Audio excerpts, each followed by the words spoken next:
Senior medical associates, leaders in senior health care, they invite you, they welcome you and your family and friends to a complimentary meet and greet visit with any of their board-certified providers at a medical center closest to you. But today, I have Dr. Moshin Jaffer, who is the founding physician, and this is his company, and he has brought on amazing physicians. I have had the privilege of speaking with them, and one thing, I'd like to welcome you, Dr. Jaffer.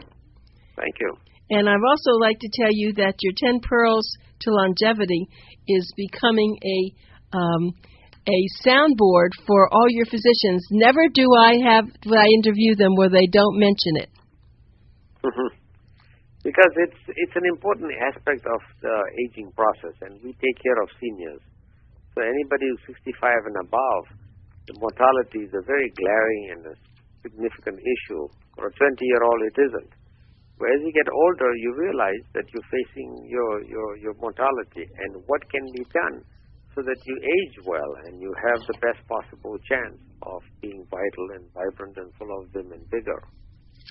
Well, the interesting thing about all that is that people who are aging at such they're aging so much longer. I just read in the New York Times that there was a man from Poland, as a matter of fact. He 111 years old. I think he lives in New York. God bless you. Well, the oldest person today, she's in Japan. Right. She's 116 years old. Right. I know. I saw that. But this man has quite a history. He has actually just broke. You saw a picture of him, and he just fell and broke his hip. I don't know if they repaired it or what they would do about that. But he is really an amazing man. He had quite a career. So I'm impressed. I'm sure you deal with a lot of 100-year-olds. True, I do have these centenarians in my practice, and it's amazing to see them do so well. What do you think? Some 70-year-olds are already looking so bad. So that's the irony, you see, unfortunately. Right, that's true. So it's really a lifestyle, isn't it? I was just talking with It's more than that. It's a combination. It's a mind-body connection. It's how you think also and how you use your mind together with your body and how you keep it vibrant and full of energy and vigor and what you do physically and what you eat. So it's a wholesome effort that really makes you age well, if you are given the life. Because up to now in medical science, we still don't know why some people live long, why some people die soon. And that's the reality. But if you are given life and you don't have a good health, you end up in a wheelchair or nursing home, and that is a terrible way to go. True. And every person who gets older must think of this very, very strongly and say, look, I don't know how long I'm going to live, but I'm going to make every day very important to me and enjoy my every day to the fullest. And I'll do everything I need to do so that I go as well old, as well and as vibrant as possible. Excellent advice.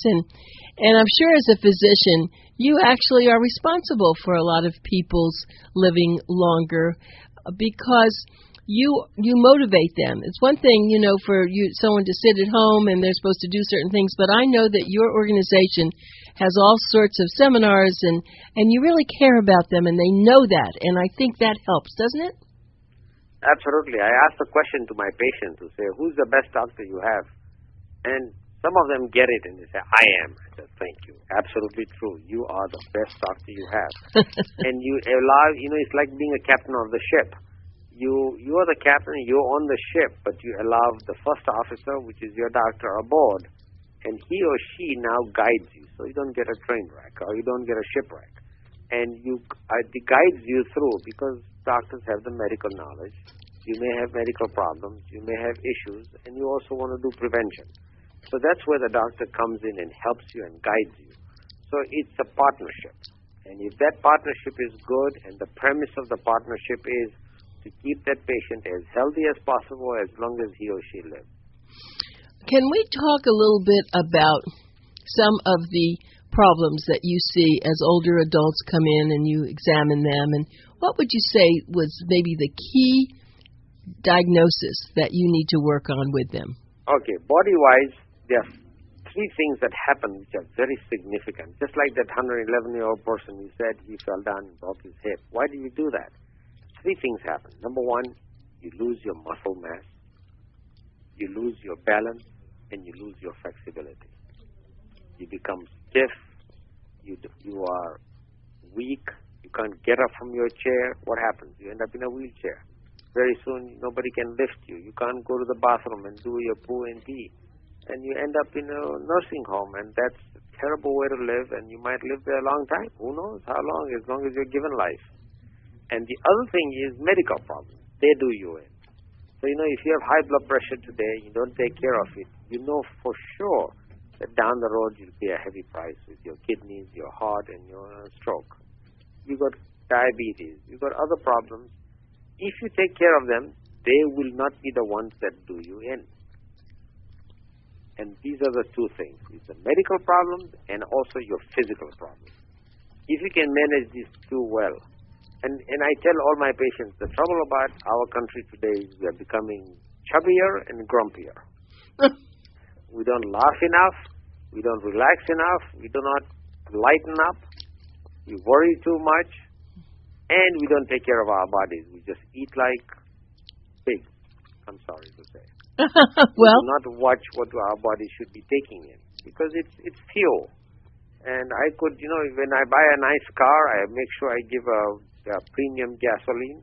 But when you look at our bodies, which are not replaceable, that car, you can buy a new car or a new house any day.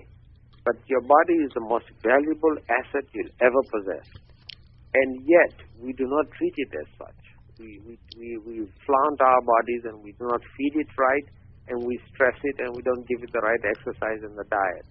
Now that's the pity, and that's the turnaround we must bring about in our nation, where I know recently the Food and Drug Administration has tried hard. They've changed the food pyramid, and they made it into a nice plate where they say how much of it should be veggies and so on, which is a very good effort.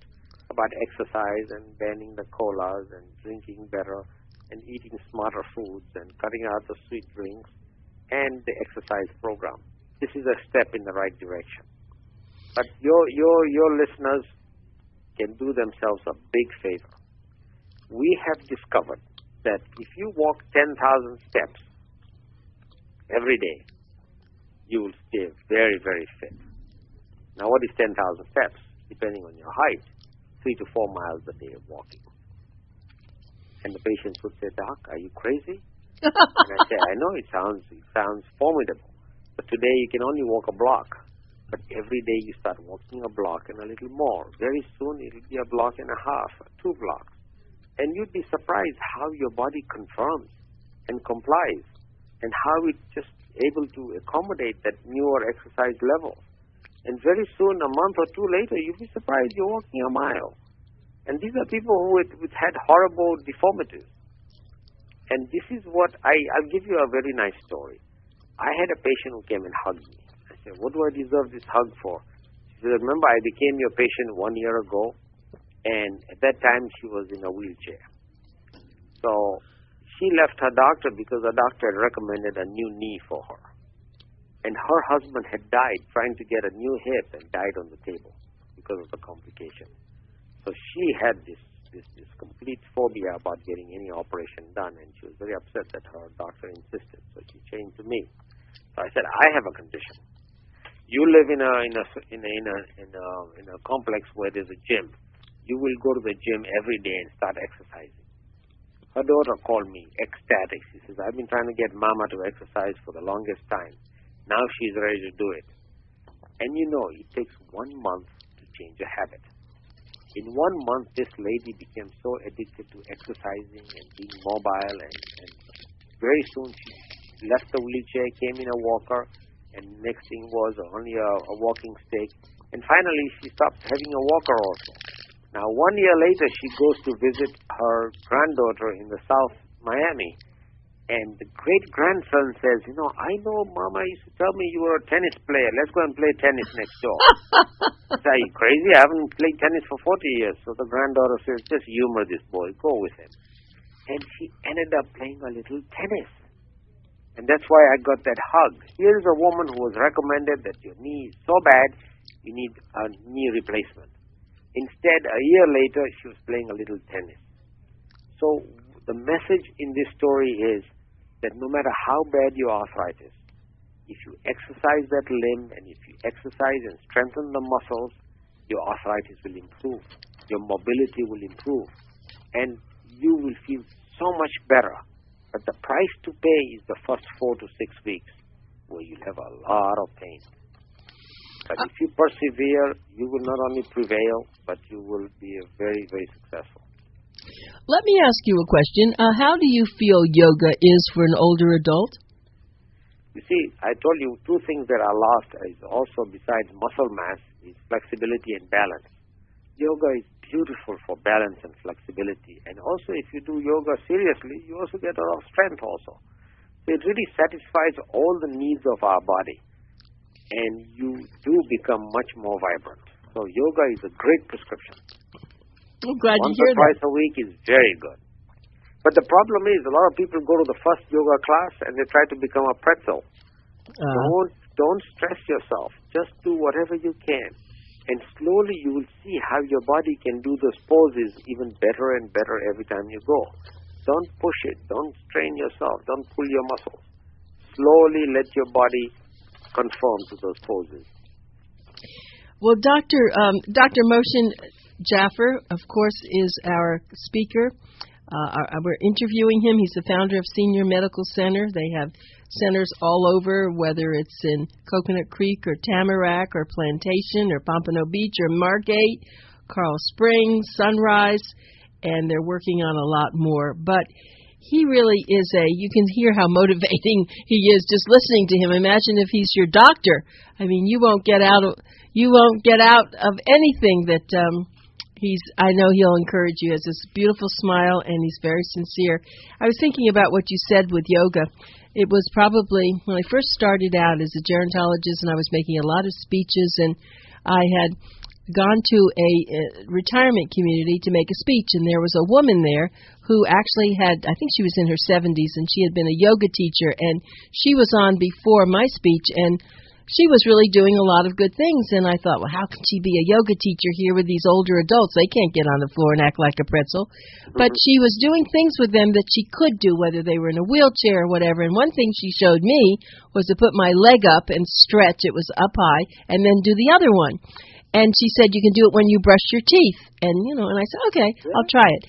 25 years later, I have the strongest leg muscles. I never have a backache. I do it every single morning when I brush my teeth. And that was a yoga pose that I would never have known to do. So just what you said is absolutely true. Like the 10,000 steps, if you get started on something, it does make a difference. Great advice. In fact, I tell my patients, you watch TV every night. Yes, most of them say yes. I said, when there's a commercial break, just get up and down from your chair. In the beginning, most seniors, when I tell them, they take the support of the arms. And I tell them, do it without arms. And many of them can't even get up. And then they realize how weak their quadriceps muscles are. These are your get-up-and-go muscles on the front of your thigh. You lose those muscles, you end up in a wheelchair. So I tell them, do you want to go to a wheelchair? He said, no. I said, then do this. Every time there's a commercial break, just get up and down 10 times without holding your arms, the chair's arms. And a lot of them come back with so much more energy and vibrancy, and now they're guaranteed never ending up in a wheelchair. You sound like you're a slave driver to your patients. Actually, those who listen come back very, very happy, and they become enforcers on their spouses and friends. Yeah, I'm sure that they do. Well, it's very different being a physician today, at least for you. Many physicians are still the way that they are. But you've taken on something that not only are you going to keep them well by you test their heart, you check them for all the things that a doctor would do, but you really go above and beyond, and that's really what I think the future of medicine should be. I'm glad you mentioned that. Our medicine has to change. The entire country's medical apparatus has been towards sickness care. You see, doctors get compensated for doing something for the patient. Surgeons, specialists do, if they operate you, they do things for you. and the hospitals make money if you get admitted. But what does the patient want? The patient wants, doctor, keep me healthy so I don't need to go to a hospital, so I don't need that operation. I don't need that stent or a bypass. Keep me out of that trouble. And that's what's going to be the real telling in our nation. If we can start concentrating on wellness, our doctors are now empowered to keep this patient healthy rather than just thinking of sickness. Of course, people will fall sick, they will get diseases, but if you can keep them healthy and prevent them from getting the disease in the first place, that will be the true success of our healthcare system in our nation. Yes, you're so right, and it does take, though, someone like yourself, a physician that people like and trust, to tell them that. And I think you hit it right on. I mean, you have a choice. This is a choice you have to make. And I didn't know that. So it is a month that if someone does something for a month, if they're on a diet or an exercise program or whatever, they have to give it 6 weeks or 30 days? Exactly. It takes about a month or so, month or 4 to 6 weeks, for you to change a habit and make a new habit stick. So you've got to persist and persevere, and then only you prevail. If you have really continued doing that, and you reverse your inborn and written code of whatever you were doing wrong, and you change your habit. Well, in moving on with certain things, though, when someone comes in and you see that they have a serious problem, then you would refer them to a specialist. Is that how it works? Absolutely. You see, specialists have got a very good function. Now, if somebody has got a problem, like for example, like somebody's over 50 and they've never had a colonoscopy done, so you have to convince them that, look, colon cancers are a very big problem in developed societies. In underdeveloped societies, they've got high fiber diets and so on. Colon cancers are low. In our Western societies, it's high. So you might be having a polyp in your colon, which will become a cancer guaranteed in 5 or 10 years. So let's do a colonoscopy, check it out. If you got the polyps, remove them. You just saved yourself a cancer. But doctors have to spend time explaining to their patients. If I get a bypass or a stent, it doesn't even add one more day to my life. But if my doctor sat down and he said, you are obese, your blood pressure is out of whack, your diabetes is out of whack, your cholesterol is through the roof, your diet is terrible, and your lifestyle stinks. If he changes any one of these items, he will add multiple years to my life. But today's doctors don't have the time because they are rushed and they are hurried. That's why I've told my doctors I will not saddle you up with too many patients. I will just keep you to see seniors only. None of the young people can go to other doctors, but we see only seniors 65 and above. This gives them the time to spend with their patients and make them change their lifestyle. Because nobody changes their lifestyle by just giving you one little talk. You have to convince them. If a patient is mentally understands the problem and the solution, and that he realizes that he is the solution himself and also the problem, and he believes and wants to change and does practice what we preach, then that is success. But it takes time and effort on both sides. Yes, it does take time and effort, and that's what they do very well. And you do have as I say, I've interviewed many of them, and they are a pleasure to be with. But let's just move on. I have a question we've been talking about physical health. What about mental health? What should the older adults who now maybe they've lost their spouse, they're lonesome, their family doesn't live here, what should they be doing? Because I think it's all important.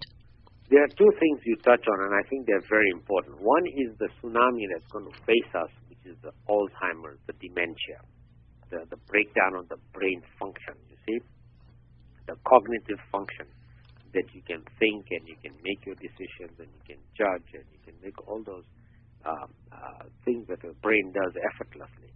But as the connections get broken down and things like Alzheimer's and all different types of dementia, it's a problem. Now, how to avoid them is by keeping your brain sharp, by exercising your brain. The Sudoku, or you're doing your crossword puzzles, or learning a new language, or learning to take a different route when you're driving, or using your left hand when you use your right hand. Things like that. Simple things. Learning a new language, okay? Talking with people, reading. All those things help you.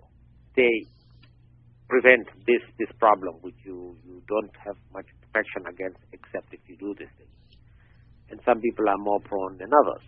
Then the other portion of the mental sickness is depression. You see, we are gregarious animals. We need that input. So in other societies, you've got 2-3 different generations living together. So grandpa is taking care of the little baby, and helping them, or mentoring the young grandchildren. In our societies, that is not so common because grandpa is living away from the family. And he doesn't get that input. And if his spouse is alive, that's good. If she has gone away or he or she had died, then there is loneliness.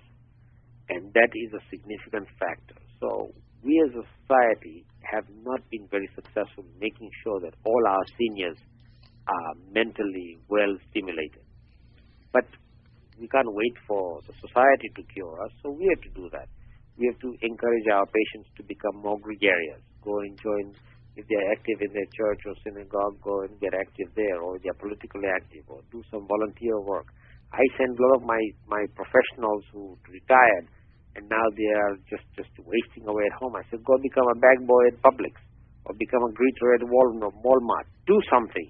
Become a volunteer in a school. Go and read to kids. Become a crossing guard. Do something. Get out of the house. Meet people. Go to your clubs. Go to your societies. And most of the insurance companies have a gym program. Go to the gym. Make friends there. Go to whatever is your interest. Start looking at that. Let's say I have a particular hobby. Start joining that club and meet the other hobbies who share the same interest. But we have to encourage our patients to get out and do that. Because they say, all my friends are dead, or I moved from up north, I don't have any friends here. This is how we have to encourage them through all these different measures to have more input from people, like-minded people, but at least they have input from social input from other human beings. Very important. And then the third thing is, No, go ahead. That's wonderful. The third thing is that people get depressed, and they look at depression as a bad thing. It should be looked upon by society like a disease, like diabetes, high blood pressure. Depression is the neurohormonal imbalance in your brain. You didn't ask for it, but you got it. And if you take medicines, you feel better because you're feeling so melancholic, you're feeling down, can't sleep well, and why should you suffer? So we have to just convince our patients that, look, this has happened to you. We have a nice mental state exam to see how they are doing and so on, and you've got a very objective way of determining whether they're depressed or not, or they're demented or not. And then doctor shows them, that it's objectively that you have these criteria that you need, and let me help you. And there are many different drugs you can take and different things, and depending on the type of depression. So this is a common factor, and the aging population is very, very susceptible to this. A large percentage of them are depressed, but they do not recognize it or they do not manifest it, and they don't tell the doctor, or the doctor doesn't inquire. But I think the more our seniors are aware of it, and more the stigma is removed, the more help we can give to these folks. Oh, I love the fact that you say that because, and I don't think that taking a lot of depression drugs forever, it says that sometimes if you've just lost a spouse or there's something very sad, maybe you need it for a while. If you don't have something that's, but at least that you attend to that and you do understand that people do need a little bit of a boost because otherwise they won't eat. I mean, they can really go down very quickly. True. So that's good. Dr. Jaffer, you're an extraordinary physician, and it's a pleasure really always to talk to you about this because so many people don't understand that doctors can be like you. They often find fault, and they feel that doctors are, just seeing them for 5 minutes and then they're gone. But it obviously, and I was there when I went to one of your big centers there in Coral Springs, and I have to say, in Coconut Creek, I guess it is, you have this lovely way of serving breakfast for people to come, and I guess you do that because that's the time when they need, maybe they get a little nutrition, they get to talk to your staff, and they're all very friendly. It's really, people can be very lonesome, and that could really deter their health. I'm so glad you mentioned that, because I feel this gives the people a chance to get out of their lonely atmosphere and come and share some moments with some of the older folks and some of the younger people in my office, you see. So they got somebody to talk to, and they come, and it becomes an outing for them. And let me give you a little story that is mind-boggling. You know, San Francisco's Golden Gate Bridge is a technological marvel, but it's also got another reputation. It's the highest, it's the one bridge that most amount of suicides are committed from. Really? Yes. And one guy who committed suicide, he survived, because nobody survives from Golden Gate Bridge. They're very unlikely to survive. But this guy is one lucky fellow, 32 years old. And you know what he says? Now that he's recovered and whatnot, he said, that day I was going to commit suicide because I was so depressed. And on my way to jump, even one couple asked me to take a picture. And I did that for them. And immediately I gave the camera back, and I took a steps back, and I jumped over the bridge. But he says, you know, I probably would not have done it if one person had smiled at me. If just one person had given me a smile. So I tell all my patients, you know, especially they live in senior communities, I said, knock the door of your neighbor. Just go and say hi to them. If you make some extra food, share with your neighbors. If you don't see a neighbor for a few days, just go and say, hi, Sally, I haven't seen you for a few days. Are you okay? Yeah. You know, or in the elevator, smile, make a conversation, just talk to people. People are starving for that little human attention that we don't get or give. Great advice, Dr. Dr. Jaffer. Always a pleasure to talk with you. And for people who need to call for information, let me just give you a phone number. You can call their Coconut Creek office, which is 954-580-8867. Again, that's 954-580-8867, and the Senior Medical Associates is their name, and they are an outstanding medical organization. Thank you again. My pleasure. All Thank right. you. Bye, Dr. Jaffer. Thanks.